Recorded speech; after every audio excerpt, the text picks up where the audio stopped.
حضور فرمانے لگے جو آنکھیں رب کے خوف سے آنسو بہاتی ہیں نا ان کو اللہ پھر دوزخ پر حرام کر دیتا ہے، پھر وہ جہنم میں نہیں جایا کرتا۔ وہ اللہ کے خوف سے چھلک پڑی، جذبات ابل کر باہر آ گئے۔ سعادت مند لوگ ہوتے ہیں، سعادت مند۔ نبی پاک علیہ السلام نے فرمایا، ترمذی میں موجود ہے، حضور فرماتے ہیں 3 باتیں خوش بختی کی علامت ہے۔ یا رسول اللہ صلی اللہ تعالی علیہ وسلم کون سی؟ تو ایک تو حضور نے فرمایا اللہ سے ڈرو، اور دوسرا فرمایا بلا وجہ اپنے گھر سے نہ نکلو، اور تیسرا فرمایا اپنے گناہوں پر رویا کرو۔ اگر تمہیں رونا آ جاتا ہے تو یہ سعادت مندی ہے تمہارے لیے۔ مجھے کچھ دوست کہتے ہیں مجھے غصہ بڑا آتا ہے، تو میں کہتا ہوں مجھے بھی بڑا آتا ہے، بڑا آتا ہے، لیکن اپنے گناہوں پر آتا ہے، اپنی غلطیوں پر آتا ہے۔ مجھے زندگی میں جتنا غصہ آیا ہے اپنی کوتاہیوں پر آیا، جہاں جہاں مجھ سے سستیاں ہوئی ہیں مجھے ان پر غصہ آتا ہے۔ اور جب اپنے آپ پر غصے سے فارغ ہوں گے تو کسی اور پر بھی کر لیں گے۔ ابھی تو ڈھونڈتا پھرتا ہوں اے اقبال اپنے آپ کو، آپ ہی گویا مسافر آپ ہی منزل ہوں میں۔ میرے عزیز، اگر انسان کو یہ سعادت مندی نصیب ہو جائے، وہ کبھی اپنے مالک کے خوف سے رو پڑے، کبھی اس کی محبت میں رو پڑے۔ مجھے بتائیں نا، بچہ جب رو ہی پڑتا ہے تو پھر اماں سارے کام چھوڑ کے متوجہ ہو جاتی۔ لوگ کہتے ہیں وہ میرے پاس آیا تھا تو بس رو ہی پڑا تھا، تو پھر میں کیا کرتا؟ وہ رو ہی پڑا ہے تو معاملہ ختم ہو گیا۔ بچے کی شدید غلطی پر اسے ڈانٹا تھا پر وہ رو پڑا، نرم ہو گیا دل ماں کا، باپ کا، چچا کا، بڑوں کا، چونکہ وہ رو پڑا ہے۔ عزیز بھائی، جب تو بھی رب کی بارگاہ میں رو ہی پڑے گا نا، جب تو اس کی خشیت سے ٹوٹ ہی جائے گا نا، جب اس کے حضور آ کے عرض کرے گا نا مالک میں کہاں جاؤں تیری بارگاہ میں نہ ہوں تو کہاں جاؤں۔ اعلیٰ حضرت بریلوی رحمۃ اللہ علیہ کے والد تھے، بڑے درد سے دعا کرتے تو لوگ ان سے دعائیں کرایا کرتے تھے، اور عجیب سے نا دعا کے اندر محو ہو جاتے تھے۔ اپنے لفظوں میں بات کروں تو بڑی کھوب کے دعا کرتے سن۔ بعض بندے رٹیاں رٹائیاں دعاواں کرتے، بس وہ ٹھیک ہے، ہاتھ اٹھا دیے جو مولانا صاحب کہیں گے ہم بھی، وہ بڑے محو ہو کے دعا کرتے تھے۔ تو کسی نے ان سے کہا حضرت اتنی للہیت سے اور اتنی محویت سے اور اتنے ذوق سے دعا کیسے؟ فرمانے لگے میں نے اپنی بیوی سے طریقہ سیکھا۔ سیکھنے والے سبھی جگہ سے سیکھتے، اپنے بچوں سے بھی سیکھ لیتے، اور جن کا خیال ہونا ہمارے پاس کل عقل آ گئی ہے، وہ بیچارے عقل کو خیر بات کہہ دیتے ہیں۔ جن کو سارا ہی پتہ ہے انہیں کچھ پتہ نہیں، کہتے بیوی سے سیکھا ہے دعا مانگنے کا طریقہ۔ حضرت وہ کیسے؟ فرمانے لگے اسے کوئی کام تھا مجھ سے، کوئی گھر کا خرچہ تھا، اس نے بتایا خرچہ، میں نے اسے کہا ابھی میرے پاس پیسے نہیں ہیں، آتے ہیں تو دوں گا۔ 2-4 دنوں کے بعد پھر اس نے کہا، میں نے کہا تھا گھر کے خرچے کے لیے کچھ پیسے، تو فرماتے ہیں میں نے کہا ابھی میرے پاس نہیں ہے، آتا ہوں تو دیتا۔ عورتوں کی عادت ہوتی ہے بار بار یاد کرانا، کہتے اس نے پھر یاد کرایا۔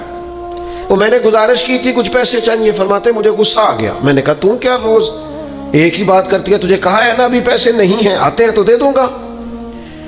ہر روز یاد کرانے کا کیا مطلب ہے؟ ایک ہی بات کا رٹا لگایا، پیسے چاہیے، پیسے ٹھیک ہے، خرچ ہے، آپ ٹھیک کہہ رہی، پر ابھی نہیں میرے پاس۔ کہتے میں نے ڈانٹ دیا۔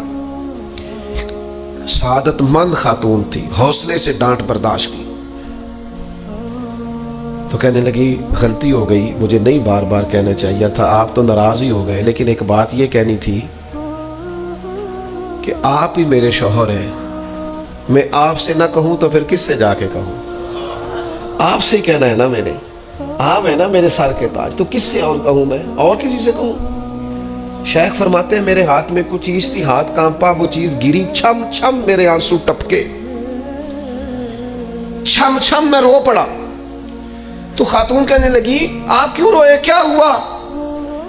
تو فرمانے لگے مجھے تو رب سے مانگنے کا طریقہ تو نہیں سکھا دیا، جب میں اس کی بارگاہ میں عرض کروں گا نا مالک بڑے دروازوں پہ گیا ہوں کوئی نہیں میری سنتا، بڑے درد کے ساتھ میں نے کہا ہے پر فریاد کو کوئی نہیں پہنچا، اے اللہ تو ہی میرا رب ہے، پھر تجھے نہ کہوں تو کس کی بارگاہ میں جا کے کہوں؟ میں بیمار ہوں اور شفاؤں کے لیے ترس گیا ہوں، میں مقروض ہوں اور جان چھڑانے کے لیے ترس گیا ہوں، میں کمزور ہوں اور سعادت پانے کو ترس گیا ہوں، میں بے کیف ہوں اور سجدوں کی لذت کے لیے بے چین ہو گیا ہوں، میں بے کیف ہوں اور چاہتا ہوں میرا قرآن پاک کی تلاوت سے دل لگے، پر مالک جب توفیق تو دینے والا ہے تو پھر تجھ سے نہ کہوں تو میں کس سے جا کے کہوں؟ نبی پاک صلی اللہ تعالی علیہ وسلم نے فرمایا 2 آنکھیں دوزخ میں نہیں جائیں گی۔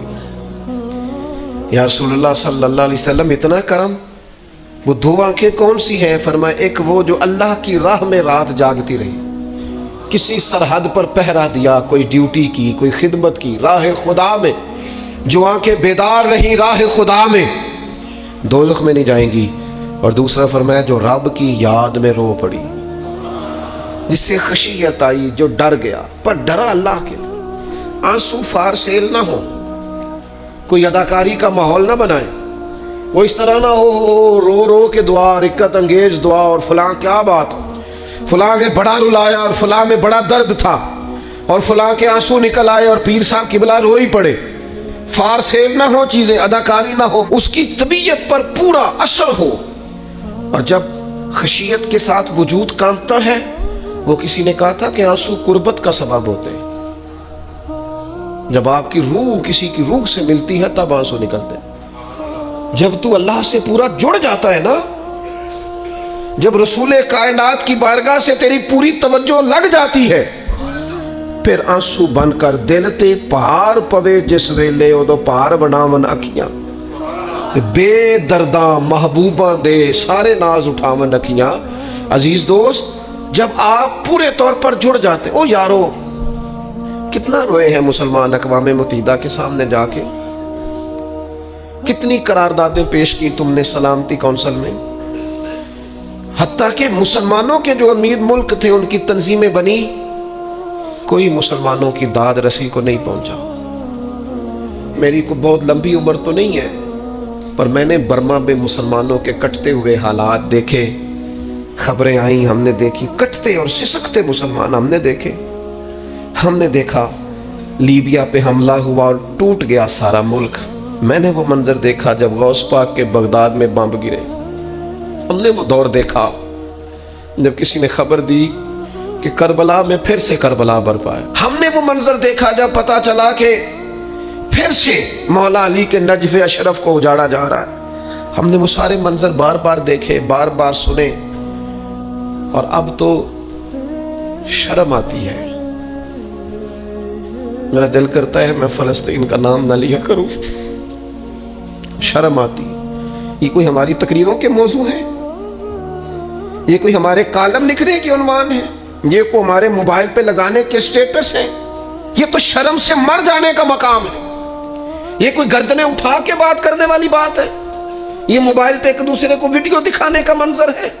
رمضانوں میں شاموں میں اپنے اپنے بچوں کو سینوں سے لگا کے افطاریاں کرانے والوں اور بچوں سے پوچھنے والوں کہ پتر تو کی کھانا ہے، اس سے پوچھ لے اس کی مرضی کیا ہے۔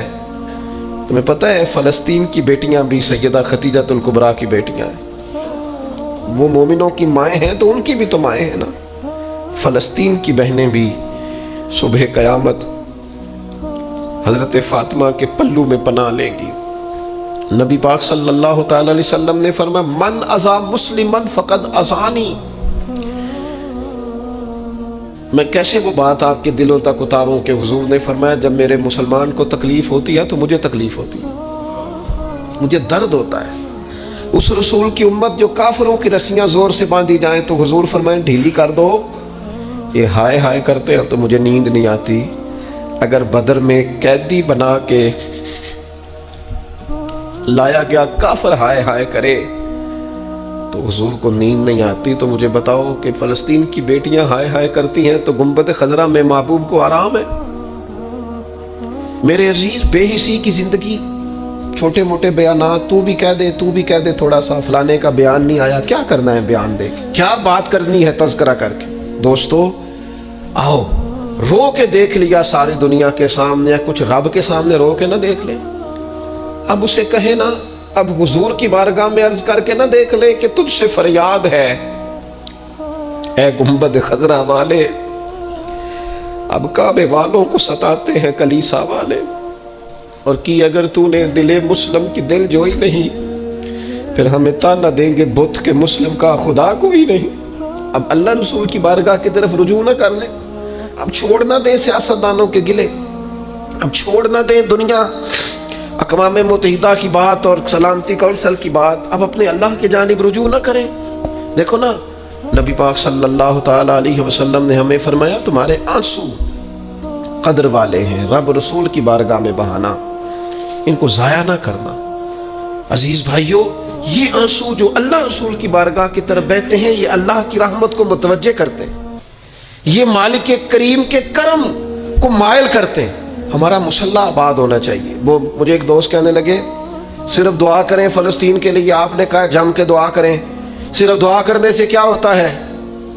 میں نے کہا دعا کرنے سے پہاڑ ہل جاتے ہیں اپنی جگہ سے. میرے رسول پاک رات کو دعا کریں تو صبح فاروق اعظم جیسے لوگ آ جاتے ہیں دین اسلام. نبی پاک علیہ السلام رات دعا کریں نا، دعا، اور بدر کی رات حضور دعا کریں تو اللہ 7,000 فرشتوں کو بھیج دیتا ہے مسلمانوں کی مدد کے لیے. صحابہ فرماتے ہیں میدان بدر میں ہم کسی کو قتل کرنا چاہتے تھے، لیکن اس کی گردن پہلے سے کٹ کے گر جاتی تھی، فرشتے آئے ہوئے تھے. آج ہمارے ساتھ اللہ کی مدد ناراض ہو گئی ہے، ہم سے رب کی مدد ناراض ہے. ہماری مجموعی غلطیاں، قومی کوتاہیاں، بددیانتیاں، رشوت خوریاں، ہمارے جھوٹ، ہماری بد اخلاقیاں، مجموعی طور پر سوسائٹی کی مادہ پرستی، اخلاقی رویوں کی گراوٹ، لوٹنا، اپنا حصہ وصول کرنا، جگہ جگہ پہ کمیشن مقرر کرنے، ہر شخص کا ذات کے لیے سوچنا، اللہ کی مدد پھر روٹ جایا کرتی ہے، ناراض ہو جایا کرتی ہے. سب سے ضروری کام یہ ہے، سب سے ضروری کام کہ اللہ کی مدد شامل ہو. سب سے. ایک صحابی تھے، ایک جگہ انہیں شہید کیا جا رہا تھا، تو کافر چاہتے تھے کہ ہم ان کی لاش کو معاذ اللہ ثم معاذ اللہ بے حرمتی کریں. انہوں نے عرض کی مالک تو میرا مددگار ہے، اس بیابان جنگل میں میری مدد کرنا.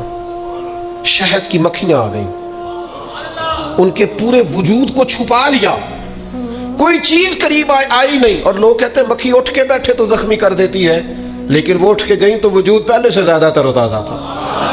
اللہ نے محفوظ کر لیا وجود ان لوگوں کا، اللہ نے حفاظت فرمائی، اللہ کی مدد شامل تھی. اللہ کی مدد. ایٹم بم تم نے بنا لیے، ہتھیار تم نے سجا لیے، دولتیں تم نے جمع کر لی، بڑے بڑے تم نے ادارے قائم کیے.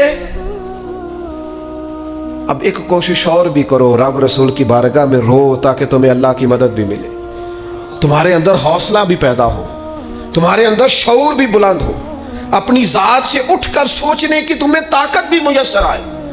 میرے عزیز، اگر اس کی بارگاہ میں رونا آ جائے نا، اس کی بارگاہ میں اسے منانا آ جائے، تو پھر تو کیفیات ہی کچھ اور ہو جاتی ہیں. کتنا کو روئیں بھلا؟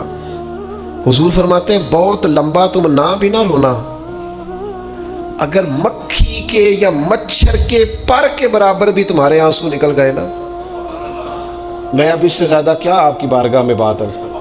حضور فرماتے ہیں ایک مکھی اور مچھر کے پر کے برابر بھی تیری آنکھ سے آنسو نکل آیا، شرط یہ ہے نکلے ریاکاری کے لیے نہیں، نکلے اللہ کی رضا کے لیے، اس کی خشیت میں نکلے. فرمایا اگر مکھی کے پر کے برابر بھی تو رو پڑا تو اللہ تعالیٰ تیرے لیے دوزخ سے آزادی لکھ دے گا. اور نبی پاک صلی اللہ تعالیٰ علیہ وسلم نے بیان فرمایا، حضور فرماتے ہیں جو اللہ کے خوف سے رو پڑے نا، جس طرح بھینس بکری گائے کے تھنوں سے نکلا ہوا دودھ دوبارہ تھنوں میں نہیں نہ جاتا، اسی طرح جو رب کی یاد میں رو پڑے وہ دوزخ میں نہیں جاتا. یہ مثال دیکھیں کیسی دی حضور نے سمجھانے کی. اگر کبھی رونا آئے اس کے لیے تنہائی کا انتخاب کریں، مجموع میں نہیں. ایک بندے کو حضرت عمر نے مجمع میں روتا دیکھا تو فرمایا یہ کام تو اکیلے میں کرتا، تیرے لیے برکت والا ہوتا، تیرے آنسو نکلے، تیرے رخساروں پہ بہیں. اور شیر خدا تو شیر ہے نا، حضرت مولا علی شیر خدا فرماتے ہیں اگر تیری آنکھوں سے کبھی آنسو نکلے نا اللہ کی یاد میں، حضور کی محبت میں، تو فرمایا ان آنسوؤں کو پوچھنا نا، ان کو چہرے سے صاف نہ کرنا. یہ تو آنسو اس قابل ہیں کہ تیرے رخساروں پہ رہیں، یہ تو روشنی ہے تیرے چہرے کی، ان کو پوچھنا نا. حضرت علی رضی اللہ تعالیٰ عنہ نصیحت کرتے ہیں انہیں رہنے دے، یہ آنسو بڑا قیمتی ہے، یہ نکلا تیری آنکھ سے ہے پر کسی کا ہو کے نکلا ہے، نکلا تیری آنکھ سے ہے پر کسی کے لیے نکلا، نکلا تیری آنکھ سے ہے پر اس نے تجھے بتایا ہے کہ تیرے وجود میں، تیری دھڑکنوں میں، تیرے جذبات میں کسی اور کا بھی حصہ ہے. یہ رب رسول کی رضا کے لیے چھلکا ہے. وہ حضرت شیخ سعدی رحمۃ اللہ تعالیٰ علیہ آپ مہمان نواز بڑے تھے. حضرت سعدی کچھ لوگ نا بڑے مہمان سارا دن یہی سوچتے رہتے ہیں کسی کو کھلانا کیسے جی دنیا آوے کھا کھا جاوے تے راضی ہووے بلا. تو حضرت سعدی مہمان نواز بڑے تھے تو قرضہ چڑھ گیا. قرضہ صرف مہمانوں کو کھانا کھلانے کا ہی تھا. تو ایک دن سارے ہی قرض کھا کے بیٹھ کے کہنے لگا بابا پیسے دیں گے تو جائیں گے, پیسے رکھ. سب جھگڑا کر رہے ہیں. تو حضرت سعدی کہتے ہیں وہ مطالبہ کر رہے ہیں پیسے دو اور مجھے ٹینشن ہے ان کو کھلایا پلایا کچھ نہیں. تھوڑی دیر گزری تو ایک بچہ آ گیا کچھ بیچتا بیچتا. اس نے آ کے کہا نوجوان نے کہ جناب میں مجمع دیکھتے ہیں تو بعض لوگ بیچنے والے آ جاتے ہیں. اس نے وہ چیز بیچنے کے لیے سامنے کی تو کہنے لگا لینی ہے. تو حضرت فرمانے لگے میرے مہمانوں کو دے دو کھا لیں. انہوں نے دے دی. اب وہ کہنے لگا پیسے. تو حضرت بڑے پریشان ہوئے, کہنے لگے بیٹا آپ بھی بیٹھ جائیں, یہ بھی سارے پیسے لینے ہی آئے ہیں, ان کو ملیں گے آپ کو بھی مل جائیں گے. تو وہ نوجوان رو پڑا. کہنے لگا حضرت صاحب میں تو یتیم ہوں, بہنیں اور ماں انتظار کر رہی ہیں. حضرت بڑے پریشان ہوئے, یہ کیا ہو گیا؟ فٹافٹ سوچنے لگے کہیں سے بندوبست ہو اور اس کو میں فارغ کروں. وہیں بیٹھے تھے کہ ایک عقیدت مند نذرانہ لے کے آیا. ڈھیر سارا نذرانہ پیش کیا. حضور میرا دل کرتا ہے, اور حضور کا فرمان ہے جو بن مانگے ملے وہ اللہ کی طرف سے, اسے قبول کرو جو بغیر چاہت کے آئے. تو اس نے نظر پیش کی تو وہ ڈھیر سارا نذرانہ تھا. حضرت نے جن کے پیسے دینے تھے سب کو دیے, اس کو بھی دیے. سب قرضے ادا کر کے بھی تھوڑے سے بچ گئے. تو ایک بندہ صاحب دل تھا, کہنے لگا حضرت ہم بڑے دنوں سے آ رہے تھے, پیسے نہیں مل رہے تھے, آج کیسے مل گئے؟ فرمانے لگے تم میں کوئی رونے والا کوئی نہیں تھا. ایک بھی رونے والا ہو تو باقیوں کا کام بھی. سنو نا حدیث ہے بہقی شریف میں, حضرت حیثم بن مالک رضی اللہ تعالیٰ عنہ فرماتے ہیں نبی پاک علیہ السلام خطبہ دے رہے تھے, تقریر فرما رہے تھے. حضور کی باتیں دلوں کے میل کچیل اتارتی چلی جا رہی. فرماتے ایک شخص نبی پاک علیہ السلام کے سامنے بیٹھ کر حضور کی گفتگو سن رہے تھے, وہ رو پڑے. ساری گفتگو چھوڑ کے نبی پاک صلی اللہ تعالیٰ علیہ وسلم کی توجہ اس شخص کی طرف ہو گئی. ہوا کیا ہے؟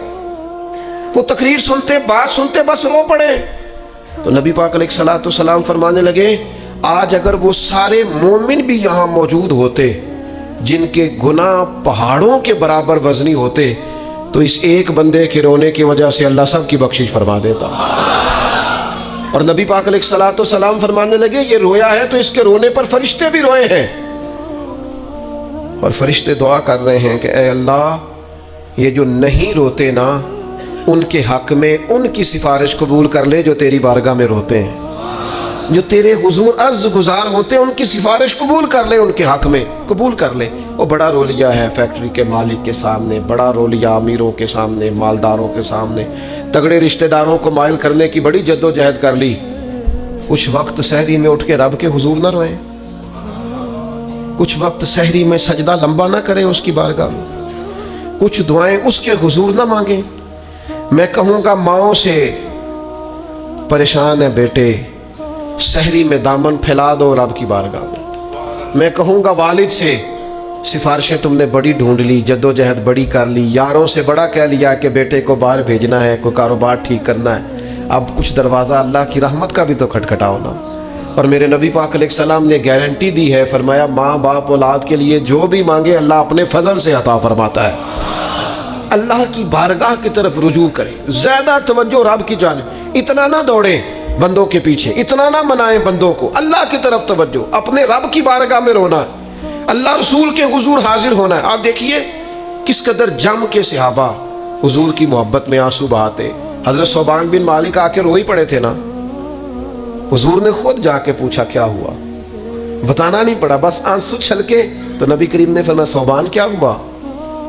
عرض کی دل نہیں لگتا, یہاں تو پریشان ہوتا ہوں تو زیارت کر لیتا ہوں, تو جنت میں کیسے دل لگے گا؟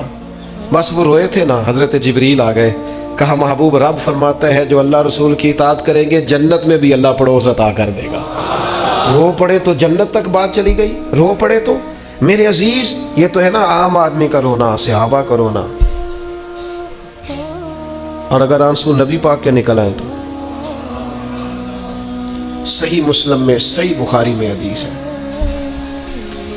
سرکار دو عالم علیہ السلام ان آیات کی تلاوت فرما رہے تھے جو حضرت ابراہیم علیہ السلام کے بارے میں آئیں, جو جناب عیسیٰ کے بارے میں آئیں, جن آیات میں حضرت ابراہیم اور جناب عیسیٰ علیہ السلام نے کہا ہے اللہ بہت سارے لوگ گمراہ ہو گئے, بہت سارے لوگ گمراہ کر دیے گئے، اور جن میں یہ فرمایا کہ یا اللہ جو میری اطاعت کریں گے وہ میرے ہیں، اور جو میری نافرمانی کرے تو ان کے لیے غفور ہے۔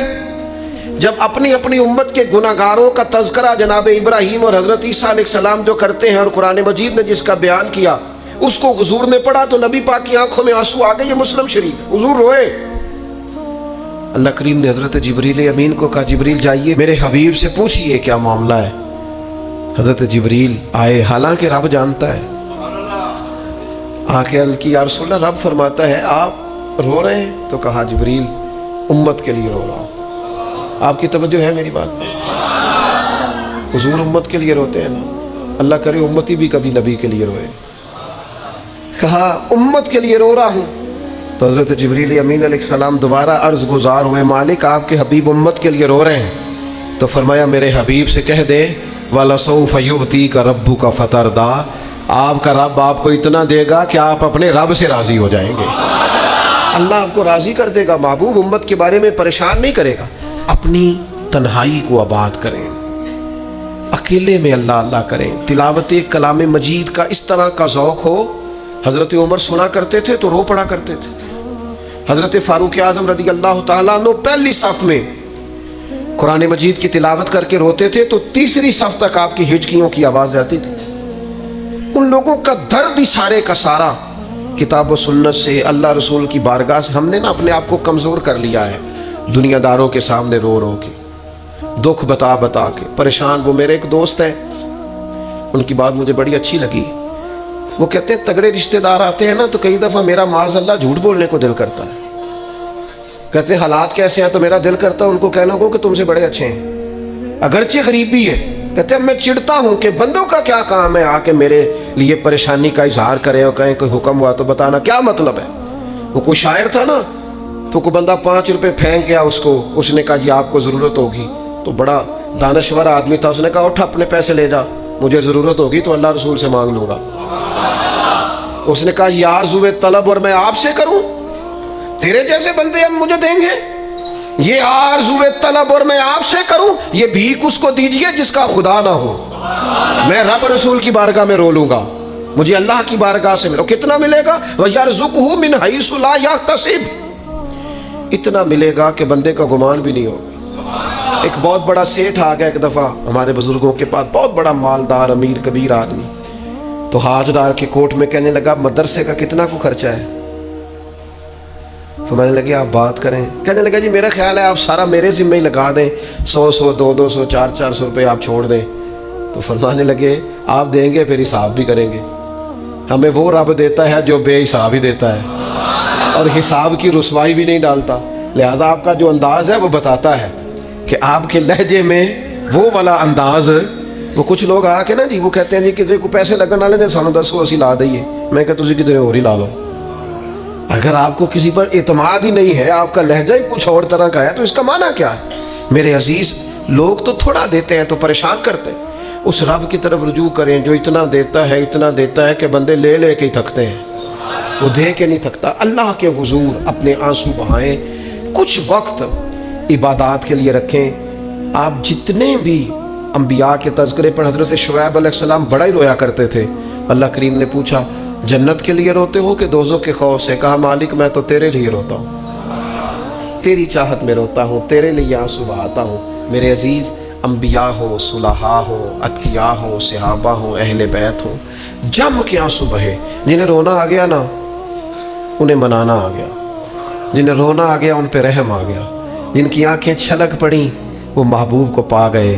شرط یہ ہے کہ تنہائی ہو، بندہ اکیلا ہو، رج روئے پر روئے اللہ رسول کے لیے، ان کی بارگاہ میں روئے۔ باہر تو نکلے تو پھر تو منہ دھو کے نکلے نا، آنسو بندوں کو نہیں دکھانے، آنسو اللہ رسول کو۔ میری آپ سے درد سے گزارش ہے، میں نے جیسے کہا نا دعائیں بڑا انقلاب برپا کرتی ہیں، ایک رات صرف میرے کہنے پر 2 رکعتیں نماز پڑھیں، پھر استغفار پڑھیں 70 بار، پھر اتنا ہی حضور کی بارگاہ میں درود و سلام عرض کریں، پھر رج کے روئیں، اللہ سے عرض کریں اللہ اس وطن کے حالات بھی بدل دے، اللہ امت کے لیے بھی آسانی کر دے، اللہ تعالیٰ فلسطین کے مسلمانوں کے لیے خیر فرما دے۔ ہم اگر اجتماعی طور پر اور انفرادی طور پر اپنے رب کی بارگاہ میں دعاؤں کا رشتہ مضبوط کریں گے نا تو بڑا ہی کریم ہے، جب اتنے سارے لوگوں کے ہاتھ اٹھتے ہیں نا، میں یہاں بھی کئی دفعہ لمبی دعا کرتا ہوں جمعے کے بعد، سوچتا یہ ہوں اتنا بڑا مجمع ہے، ہزاروں لوگ ہیں، تو ہو سکتا ہے کسی ایک نیک آدمی کی آمین سے کئیوں کا بھلا ہو جائے۔ کئیوں کے تو جم کے دعائیں کریں، اپنا رشتہ اپنے رب سے مضبوط کریں، ہر روز رات کو اللہ کے حضور حاضر ہو کے اپنے کو حساب کے لیے پیش کریں۔ خوبیاں ہوں تو سجدہ شکر، خامیاں ہوں تو دعا اور استغفار۔ اللہ تعالی عمل کرنے اور سمجھ جانے کی توفیق عطا کرے۔ وما علینا الا البلاغ۔